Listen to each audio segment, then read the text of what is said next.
Hey, what is up, ladies and gentlemen? My name is Griefdrums, and welcome to another episode of Top 3 Tips of the Week.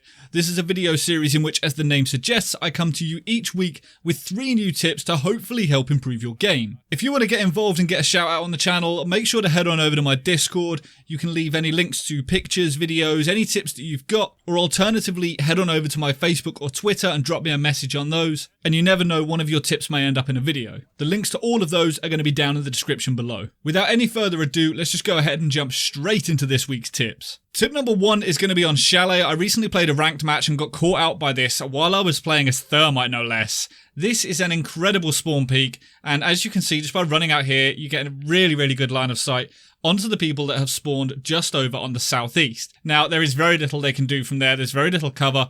And by the time you're out, you can already light them up, and you don't even show up as detected.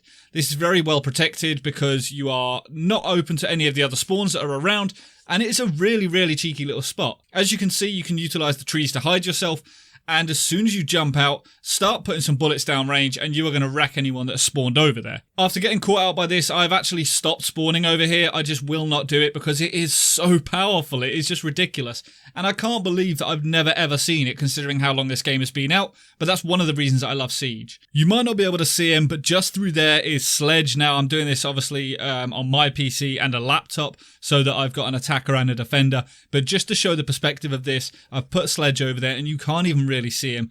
As soon as you jump out, you throw some bullets down range this way as a defender, you're going to ruin someone's day if they've spawned over here. Now, just before we jump into tip number 2, I just want to take a couple of seconds to talk about the Koyo store. Now, if you don't follow me on Twitter, or if you've been living under a rock for the past few months, you won't know about these guys and the incredible merch that they make. I very recently affiliated with them, so you can now utilize the link that's going to be down in the description below. It's going to be thekoyostore.com/griefdrums, or alternatively, if you use the code GRIEF5 at checkout, you're going to be able to get 5% discount off of any of the purchases you make on their website. As you will have seen from the pictures in the background, they make incredible pins. They've got all sorts of coins and stuff like that, all Siege orientated. They do other games as well, but obviously I'm predominantly interested in Siege.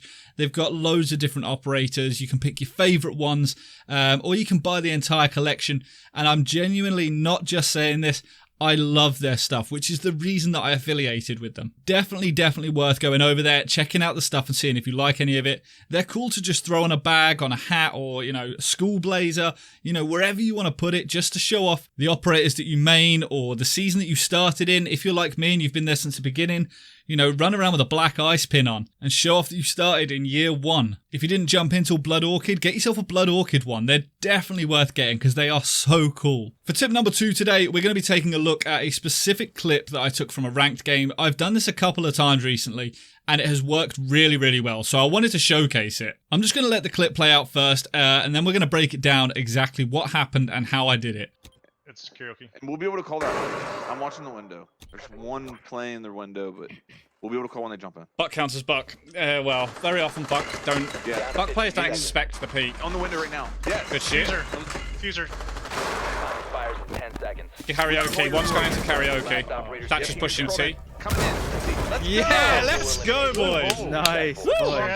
So the thing with playing Kapkan is you kind of need to get yourself into the attacker's mindset of where are they going to push from, where are they going to be looking, and what are they going to see. Now, most people are going to be pushing from the geisha if they're attacking Tea Room or Skyscraper. It's a very common place for people to come, and yes, you can put them on the double door just here, but they're going to get spotted really easily, and it's going to be a complete waste of a Kapkan.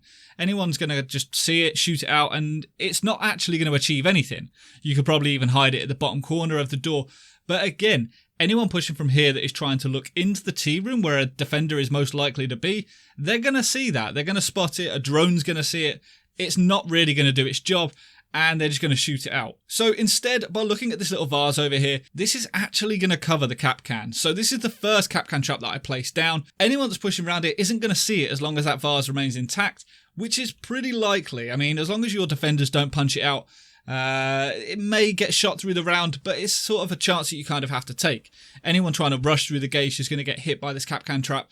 They're not going to know it's there. As I said, if you break it, really, really visible. So it might be worth letting the rest of your team know not to break it as they're running around and just punching random stuff in the setup phase. The second Kapkan trap that Thatcher got caught out by on this particular clip was this doorway here. Now, no one is really going to push through to that doorway from this side. It's very rare that that's going to happen because you're going to have defenders floating around this area. Instead, they're going to push from sort of this way, from the stairs. They're going to be looking down the corridor and maybe into T. So you kind of need to think where to position it. If you position it down on this side, not many people are going to see it. Twitch drone may take it out, yes, but it's unlikely. It's the same with the one on the opposite side. As they push in, where are they going to be looking? They're not going to be looking back towards the wall. So, you know, I put one down just here. I put one by the vase. And that's the reality of playing Kapkan. You need to get into that mindset. Anyone pushing through this doorway is going to be looking towards Geisha. Anyone pushing into the tea room, as I said, is going to be looking into the tea room rather than to their bottom right. So try this out, see if it works for you, and don't just throw Kapkans down.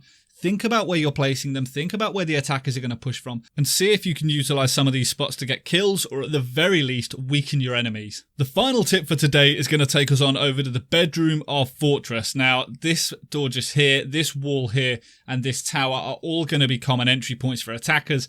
So trying to defend against them, considering the bedroom is as open as it is, can be quite difficult. By moving off into the bathroom and placing a mirror onto this wall when it's soft, you can actually then shotgun it open and play around this to keep an eye on all of that area. This can be really, really strong if used effectively. You don't want to overpeak, and one thing you do want to definitely do, if you don't know this already, is leave a little section of wood along the top of the mirror, because it gives you the vault prompt to allow you to get over it should you need to. If you don't do this, you can't actually vault over it. So leave that little thin strip of wood there, and then by playing behind this, you can keep an eye on all three of those entry points. You don't have to sit right up against it. You can sort of look off into other areas of the map, like the other bomb site. You could potentially play the bathroom door from here and control the shower and bathroom area as well. But as long as you're not over peaking and you're just being that defensive presence on site, you can do a lot of damage from here. As soon as people push in and go for the plant or the wall opens up, don't over peak. Wait for the attackers to make the mistake. Wait for them to push in. Wait for them to screw up, because this can be really, really strong for you to cover multiple ways and entry points into the bomb site. If you have opened up the wall just above it, what you can also do is you can utilize it to throw nitros through, or if you set a smoke just behind this, smoke can actually utilize the mirror himself. So, you know, play as part of a team. But I know for a fact that this mirror can be really, really strong, and it can be very, very difficult for people to actually try and contest the bedroom. Whereas normally defenders are kind of stuck. The only place you can go is behind the bed. Here, the bed actually covers the lower half of the mirror that you're hiding behind, yet you can actually see what's going on in relative safety. Hopefully these tips and tricks help in some way, shape or form. As I said at the beginning, if you've got any yourself, please make sure to get in touch with me on either Discord, Twitter or Facebook and showcase the tips that you've got. I'm always looking to improve in this game. I'm always looking to learn. And the only way to do that is by looking at things like this and learning from them. Don't forget to head on over to the Koyo store, buy yourself some goodies with the discount. But until next time, ladies and gentlemen, stay reckless and relentless.